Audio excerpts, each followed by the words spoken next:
घर में मिले ढेर सारे कैश के मामले में घिरे जस्टिस यशवंत वर्मा के मामले में सुप्रीम कोर्ट में एक सुनवाई हुई है। एक दरअसल पिटीशन डाली गई है, तो उस पिटीशन के बारे में आपको बताएंगे क्या कुछ सुप्रीम कोर्ट ने कहा। और कल जो जांच कमेटी उनके घर पहुंची थी, वो जांच कहां पहुंची है और किस दिशा में आगे बढ़ रही है, इसके बारे में आपको विस्तार से बताएंगे। बताने के लिए हमारे साथ जुड़ेंगे हमारे वरिष्ठ साथी पीयूष पांडे जी। पीयूष जी, सबसे पहले तो ये जो पिटीशन है जो मैथ्यूज नेदुम्परा की तरफ से डाली गई है, इसमें क्या है और क्या सुनवाई हुई है सुप्रीम कोर्ट में जस्टिस यशवंत वर्मा के बारे में, उनके मुकदमे, उनके मामले के बारे में? देखिए, बिल्कुल सौरभ, देखिए आज जो पिटीशन पर इन्होंने मेंशनिंग की, यानी कि सुनवाई नहीं थी, मेंशनिंग का मतलब ये है कि उस मामले का उल्लेख किया उन्होंने बेंच के सामने कि इस मामले पर जल्द सुनवाई की जाए।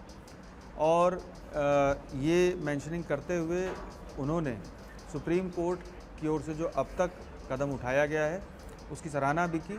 तब सीजीआई ने ये कहा कि आप सार्वजनिक टिप्पणी नहीं करें इस मामले पर। वो सिर्फ कोर्ट तक सीमित नहीं है, क्योंकि सुप्रीम कोर्ट ने इस मामले में कदम उठा दिया है और जब तक लिस्टेड नहीं होती कोई भी पिटीशन तब तक उस पर पूरी सुनवाई नहीं होती। तो जल्द सुनवाई के लिए एक प्रोसेस है, वो मेंशनिंग का प्रोसेस है, यानी कि आप कोर्ट के सामने जाकर के उल्लेख कर सकते हैं कि भाई हमारे मामले पर जल्द सुनवाई की जाए, ये बहुत ही गंभीर मामला है। तो ऐसे में मेंशनिंग का मौका सीजीआई की तरफ से दिया गया था।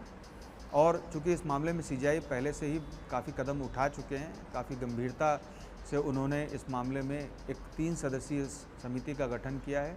उस समिति में पंजाब हरियाणा हाई कोर्ट के chief justice, Himachal high court के चीफ जस्टिस और कर्नाटक के एक जज साहब हैं सदस्य के तौर पर। तो आज जब हेयरिंग शुरू हुई सुप्रीम कोर्ट में सीजीआई की बेंच के सामने, मैथ्यूज एम नेदुम्पारा ने जाकर के मेंशनिंग की और उस मेंशनिंग में उन्होंने ये कहा कि इस मामले पर सुप्रीम कोर्ट को सुनवाई करनी चाहिए और उनकी जो पिटीशन है उसमें सीधे तौर पर एफआईआर दर्ज करने की मांग की गई है इस मामले में, क्योंकि जो समानता का अधिकार है उसका भी हवाला दिया गया और सुप्रीम कोर्ट के कुछ पूर्व के फैसले हैं उनका हवाला देते हुए इस मामले पर गौर करने के लिए कहा गया है। और साथ ही जो न्यायपालिका में भ्रष्टाचार का मुद्दा है उसको भी उठाया गया है। हालांकि याचिका का जो मेंशनिंग थी उसमें जो मैथ्यूज एम नेदुम्पारा थे वकील, उन्होंने, और वो याचिकाकर्ता भी हैं, इसके अलावा उसमें अन्य याचिकाकर्ता भी हैं, उनकी तरफ से कहा गया कि सुप्रीम कोर्ट ने जो अभी तक कदम उठाए वो बहुत अच्छे हैं, लेकिन इस मामले में सुप्रीम कोर्ट को जल्द सुनवाई करनी चाहिए क्योंकि ये मामला बहुत गंभीर है। तब सीजीआई ने कहा कि इस मामले में सार्वजनिक टिप्पणी करने की आपको कोई ज़रूरत नहीं है और जब आपका नंबर आएगा, यानी कि सुनवाई के लिए जब आपकी पिटीशन लिस्टेड होगी, तब आप इस मामले पर सुनवाई के लिए हमारे समक्ष पेश होइएगा। और इसके बाद भी उन्होंने काफ़ी प्रेस किया मैथ्यूज़ ने कि इस मामले पर कोई ना कोई डेट कोर्ट की तरफ से दे दी जाए, लेकिन कोर्ट ने ये साफ कहा कि इस मामले में जो रजिस्ट्रार हैं वो रजिस्ट्रार आपकी पिटीशन सूचीबद्ध करेंगे और जब वो मामला सूचीबद्ध हो जाएगा तब उसके बाद आप सुनवाई के लिए आएँ हमारे सामने, तब सुनवाई की जाएगी, लेकिन अभी इस मामले पर कोई सुनवाई नहीं की जाएगी। और साथ ही कॉशन कर दिया, यानी चेतावनी दे दी मैथ्यूज एम नेदुम्पारा को, चूँकि एक जस्टिस का मामला है तो ऐसी स्थिति को ध्यान में रखते हुए सीजीआई ने कहा कि इस मामले को आप सार्वजनिक स्तर पर बात नहीं करें, पब्लिक डोमेन में आप इस तरह से बात नहीं करें। तो यहाँ पर सुनवाई जो है इस तरीके से आज हुई।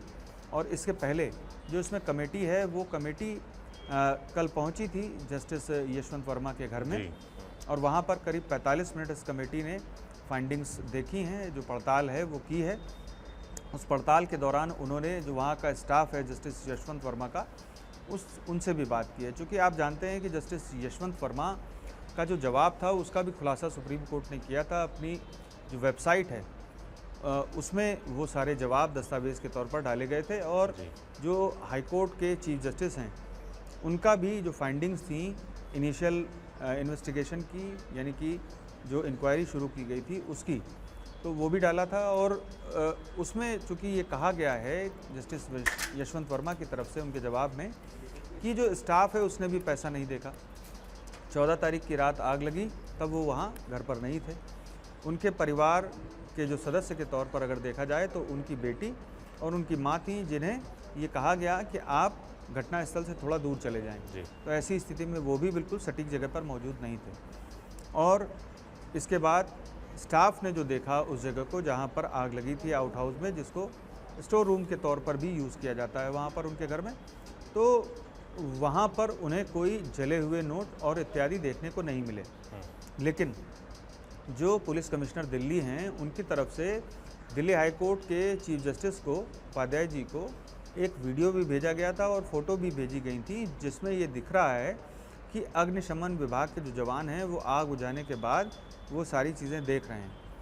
लेकिन इस पर जो आधिकारिक तौर पर अगर देखा जाए तो ये सारी चीज़ें ऑफ द रिकॉर्ड थीं तब तक कि जब तक कि सुप्रीम कोर्ट ने इस मामले में सब कुछ सार्वजनिक नहीं कर दिया, सारे दस्तावेज़ों को।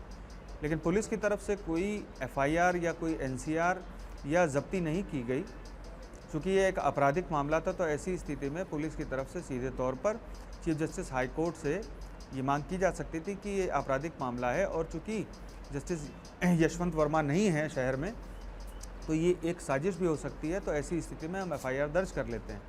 लेकिन एफआईआर नहीं दर्ज की गई और मामला सीजीआई तक पहुंचा।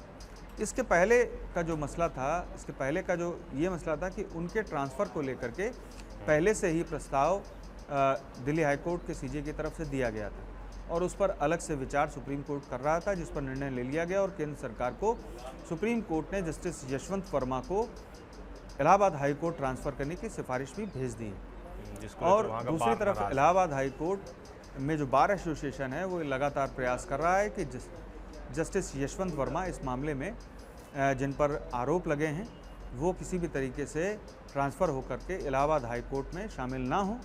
लेकिन ये एक न्यायिक प्रक्रिया है और इसका जो प्रोसेस है वो अपने ही तरीके से चलता है।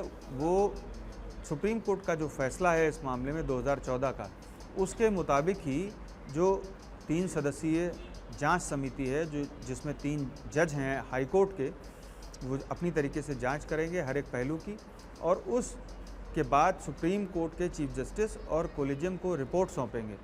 उस रिपोर्ट में ये भी कहा जा सकता है कि इस मामले में किसी केंद्रीय एजेंसी या फिर किसी एसआईटी को गठित करके जांच कराई जानी चाहिए आगे, क्योंकि इसमें कहीं ना कहीं क्रिमिनल कॉन्स्पिरेसी झलक रही है।